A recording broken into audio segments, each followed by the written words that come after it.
काली स्याही का साया। पुरानी हवेली की हर सांस में इतिहास घुला था। धूल और चंदन की एक मीठी बासी महक जो रोहन के नथुनों में उतरकर सीधे उसक ई आत्मा को छूती थी। रोहन, जो खुद एक सरकारी अभिलेखागार में सालों से पुरानी पांडुलिपियों और नक्शों को संवारता था, इस पर उश्तैनी हवेली के हर कोने से वाकिफ था, पर आज वो एक ऐसे कमरे में था जहां बरसों से ताला जड़ा था। यह अजीब कमरा के ना मसे जाना जाता था, क्योंकि यहां कभी कोई नहीं जाता था। बस धूल की मोटी परतें और मकड़ियों के जाले ही इसका साम्राज्य थे। पीले पड़ चुके दुपट्टे से मुंह ढके रोहन ने एक एक कर लकड़ी की संदूकें खोलीं। उनका ही चीखती हुई कब्जों की आवाज अतीत के किसी कराह की तरह गूंजती थी। तभी उसकी नजर एक छोटी नक्काशीदार सागवान की पेटी पर पड़ी। पेटी पर महीन पीतल की जड़ाई थी और एक पुराना जंग खाया ताला उसे कसकर जकड़े हुए था। उसकी उम्र का अंदाजा लगाना मुश्किल था, पर उसकी बनावट किसी राजघराने की निशानदेही करती थी। रोहन की आंखों में एक अजीब बसी चमक कौंध गई। उसकी उंगलियों ने धीरे से पेटी की सतह को छुआ, जैसे किसी सोए हो ए रहस्य को जगा रहा हो। सूरज की एक पतली किरण जाले तोड़कर खिड़की से अंदर आई और पेटी के पीतल पर चमक उठी। क्षण भर को लगा जैसे पेटी में कोई पुरानी आत्मा हिल उठी हो। Scene description 1. Rohan, a lean man in his mid-30s with wire-rimmed spectacles perched on his nose and a dusty old cotton scarf covering his lower face, kneels amidst stacks of forgotten wooden chests in a neglected room. His eyes, usually calm, gleam with a mix of curiosity and anticipation as he delicately touches an intricately carved teakwood box adorned with tarnished brass inlay and a rusty old padlock. The room is enveloped in a thick layer of dust, with cobwebs stretching like ethereal veils from the high, dark ceiling, and a solitary, thin beam of golden sunlight pierces through a grimy window, illuminating the ancient box and the swirling dust motes, casting long, dramatic shadows. The mood is one of quiet discovery and ancient mystery. Rohan को ताला तोड़ने में ज्यादा देर नहीं लगी। जैसे ही ताला खुला, पेटी ने एक गहरी, दबी हुई आह भरी। अंदर रेशमी कपड़े में लिपटी एक पुरानी डायरी थी। डायरी का कवर काले चमड़े का था और उस पर सुनहरे अक्षरों में सत्य की छाया खुदा था। पन्ने पीले और भंगुर थे, स्याह ये हल्की पड़ चुकी थी, पर हर अक्षर में एक अजीब सी तीव्रता थी, जैसे कोई सदियों से अपने दर्द को चीख रहा हो।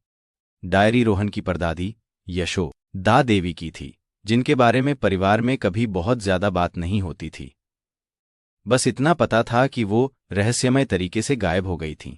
पहली कुछ पंक्तियां सामान्य थीं, पर जल्दी ही भाषा गूढ़ और प्रतीकात्मक होती गई। हवेली की दीवारों में एक साया है, एक पन्ने पर लिखा था, जो सुनता है, जो देखता है और जो निगल जाता है।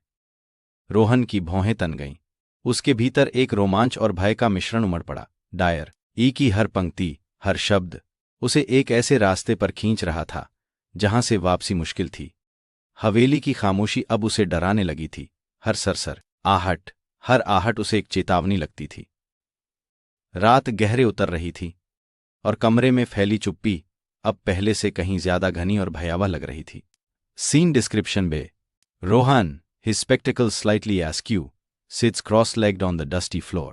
His gaze intensely focused on the open, leather-bound diary in his hands. His brow is furrowed in concentration, a mixture of intrigue and growing unease etched on his face as he deciphers the faded, ornate Hindi script. The diary, with its brittle, yellowed pages, is open to an unsettling entry, and a faint, almost ghostly glow from a single antique lantern beside him illuminates the cryptic words, casting long, wavering shadows that dance ominously on the uneven stone walls. The air is thick with the musty smell of old paper and dust, creating an atmosphere of growing suspense and a creeping sense of foreboding as Rohan delves deeper into the forgotten secrets. अगली कुछ रातें रोहन की नींद में cut गईं।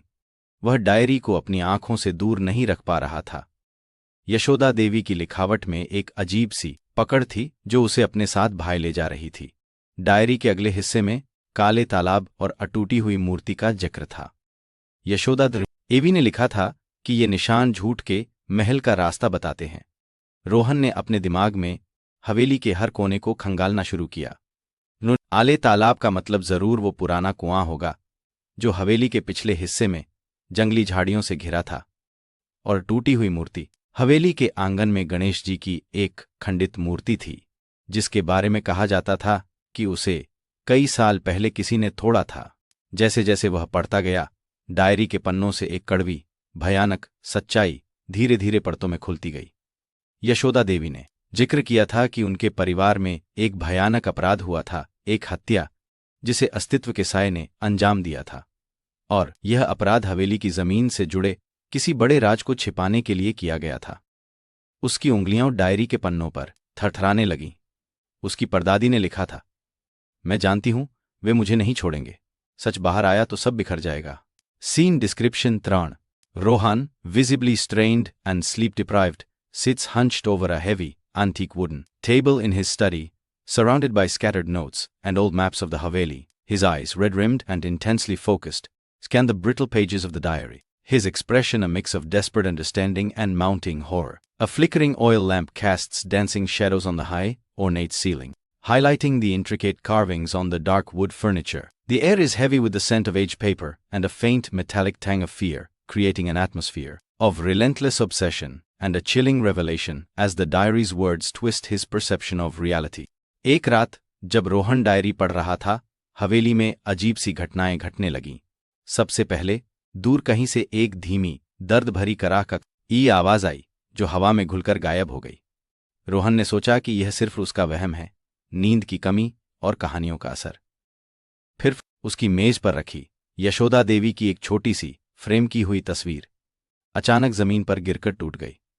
कांच के टुकड़े बिखर गए और यशोदा देवी की आंखों में एक अजीब सी चमक तैर गई, जैसे वो उसे चेतावनी दे रही हो। रोहन का दिल जरोरों से धड़कने लगा। अचानक उसके कमरे का दरवाजा, जो अंदर से बंद था, धीरे धीरे चरमराकर खुला। बाहर दालान की हल्की रोशनी में एक काली धुंधली आकृति पल भर को दिखी और फिर अंधेरे में विलीन हो गई। रोहन की सांस अटक गई। क्या यह सच था या उसका दिमाग उसे धोखा दे रहा था? मीरा, उसने घबराकर अपनी बहन को आवाज दी, जो नीचे सो रही थी। कोई जवाब नहीं आया। एक ठंडी हवा का झोंका कमरे में आया और रोहन का वो लगा जैसे किसी अदृश्य हाथ ने उसके कंधे को छुआ हो। वह कांप उठा। यह सिर्फ ही वहम नहीं था, हवेली का अतीत उसे खींच रहा था। Scene description 4।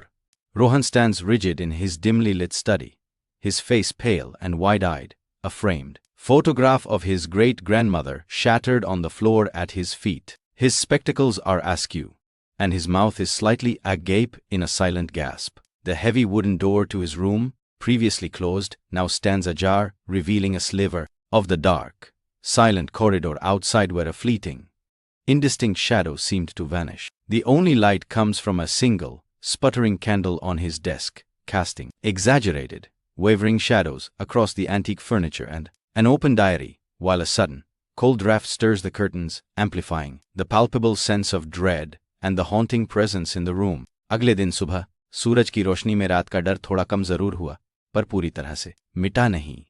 रोहन ने मीरा को रात की घटनाओं के बारे में बताया, पर वह सिर्फ हंसी।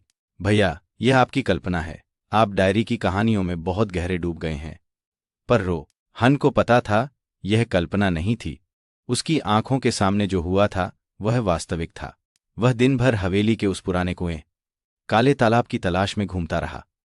झाड़ियों और सूखे पत्तों के ढेर के नीचे उसे आखिर वो कुआं मिल ही गया। कुआं का मुंह पत्थरों से ढका था और आसपास की घास इतनी घनी थी कि लगता था सालों से कोई यहां आ ही नहीं। उसने जोर लगाकर कुछ पत्थरों को हटाया।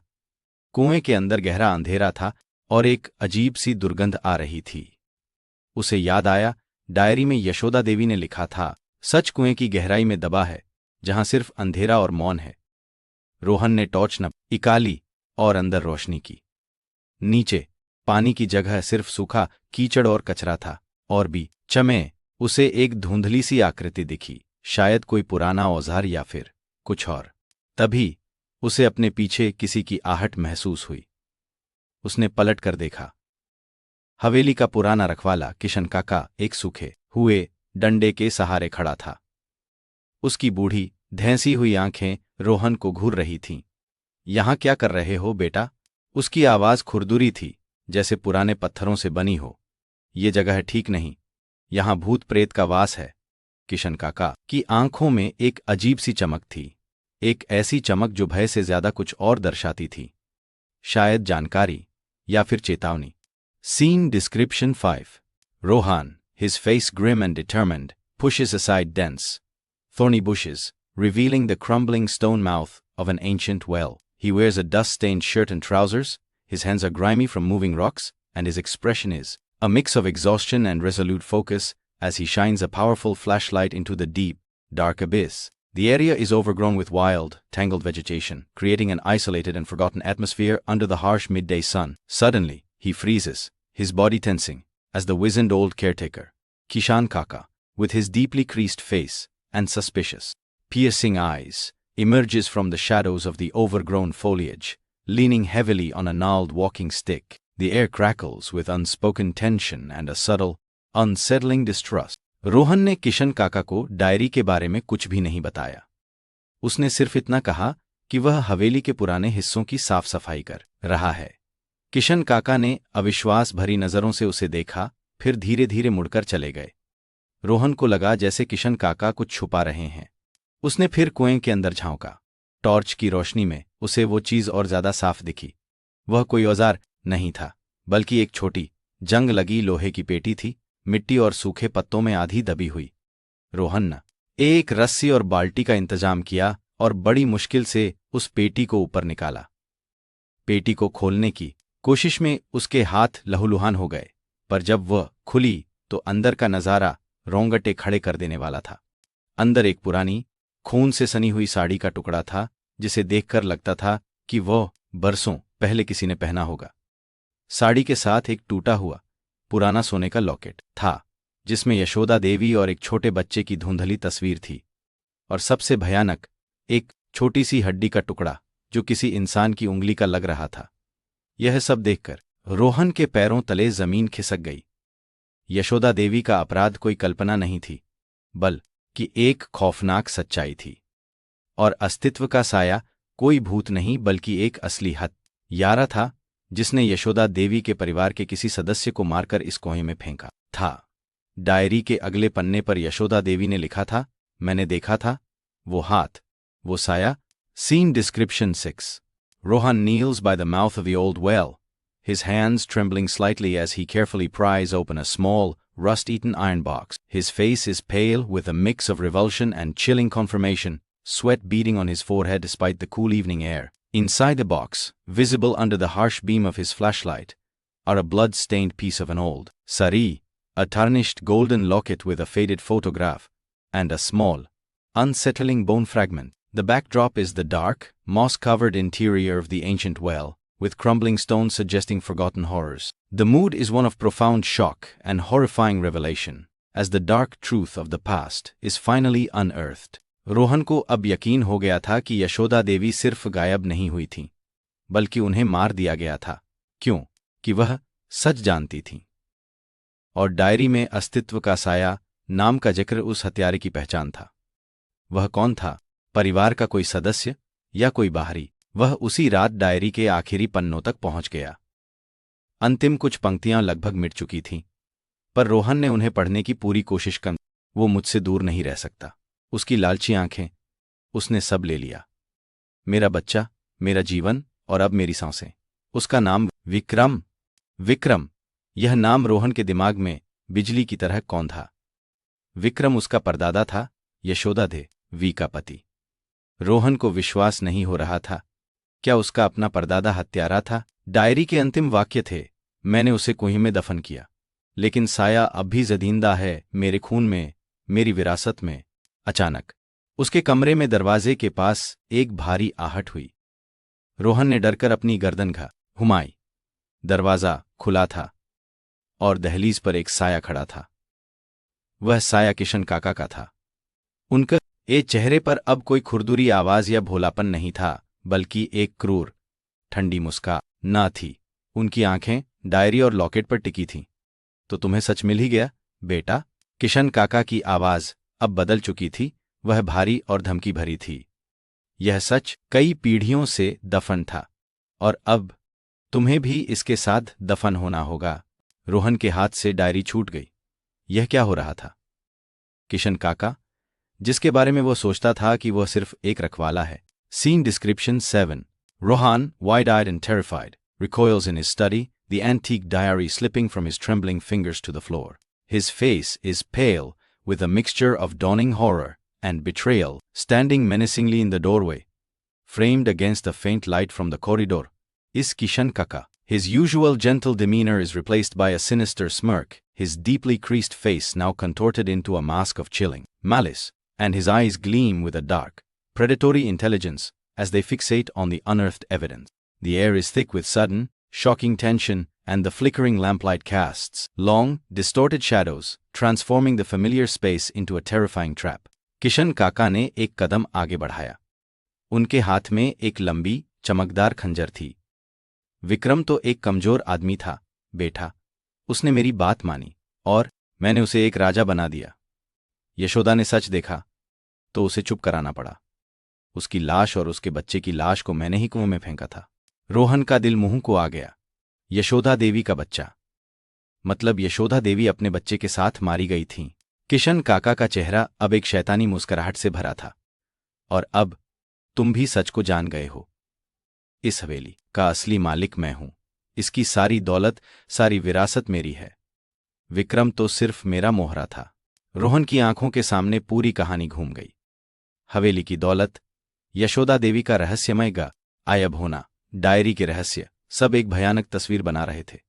किशन काका ने, जो सालों से हवेली के रखवाले बने थे, असल में पूरे परिवार को बरगलाया था। वह कोई दूर का रिश्तेदार था या फिर सिर्फ एक लालची हत्यारा जिसने अपनी चालाकी से सब कुछ हथिया लिया था। किशन काका खंजर लहराते हुए रोहन की तरफ बढ़ रहे थे। कोई नहीं बचाएगा तुम्हें, बेटा। इस हवेली के रहस्य को दफन करने की आदत है मुझे। रोहन को पता था कि उसके पास लड़ने के लिए ज्यादा समय नहीं है।